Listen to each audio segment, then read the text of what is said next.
Yo mga idol, kumusta?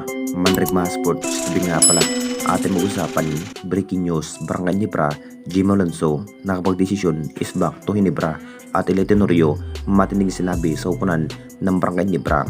So magiging laban na nga rin sa pamagitan ng Barangay Ginebra kontra sa upunan ng Manila Clasico ang Magnolia Hotshot. Masasabing makakabawi na nga ba ng ating Jing Kings kontra sa Magnolia? Masasabing mas kinakailangan pa rin na maghahanda ang Jing Kings dahil kontra sa SMB, talo pa rin ang inabot ng ating Barangay Ginebra.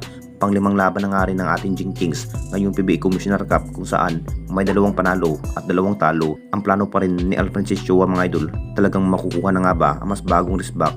Ini-expect na nga rin na mahihirapan ang Barangay Ginebra kontra sa Magnolia Hotshot. Ito na nga bang hinihintay ng lahat, ang plano pa rin. Talagang makakabalik na nga ba ang nasabing player na si Jim Alonso? Alam na nating lahat mga idol, talagang magiging impact kapag mapupunta muli ang nasabing player dahil sa kanyang mahal halimaw ang kanyang ipinakitang laban.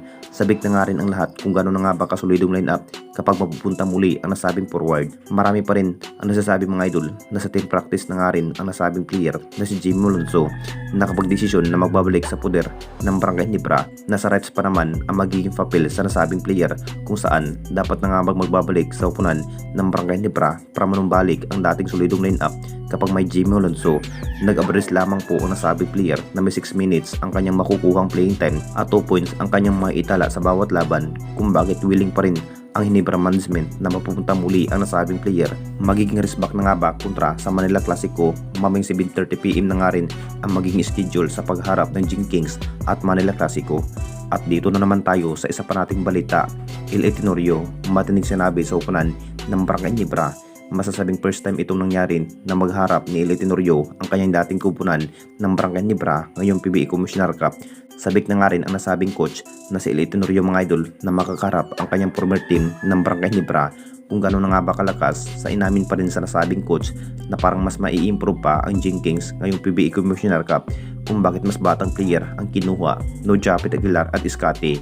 Talagang may bagong player ang makakaharap ni Eli Tenorio. Mas magandang dapat gawin ang nasabing coach na si Eli Tenorio. Si Justin Brownlee pa rin ang mas talagang problema ng Manila Clasico.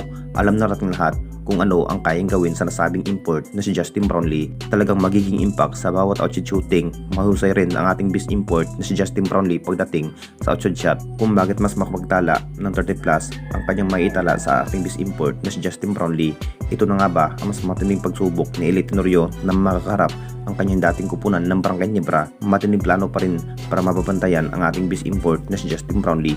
Ini-expect na matinding laban ang makakaharap ng Manila Clasico at Barangay Ginebra. Magugulat pa rin ang lahat kung ano ang ipinakitang laban sa ating best import na si Justin Brownlee. Anong masasabi ninyo mga idol tungkol sa ating video?